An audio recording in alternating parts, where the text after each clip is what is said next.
Good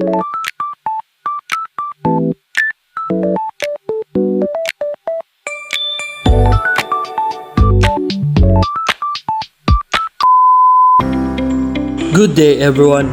In this experiment, we will gonna demonstrate on how to use an oscilloscope. The materials used in this experiment are oscilloscope with probes, analog experimenter, and connecting wires. First, turn on the power and connect the probes to channel 1.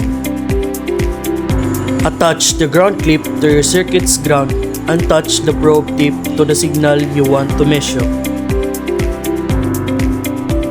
The three main control knobs is first the vertical knob. It controls how tall the wave is. Second is horizontal knob. It used to see how faster or slower the signals. And third is the level knob. Turn the knob until the line stops moving.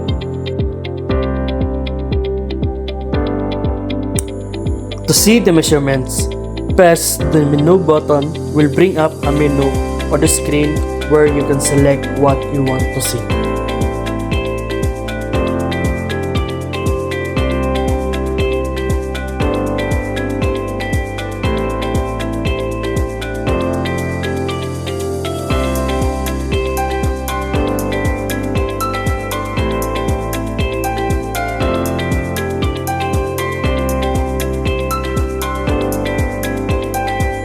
The final task is to measure the voltage peak to peak, the frequency, and the period of time came from the analog experimenter source.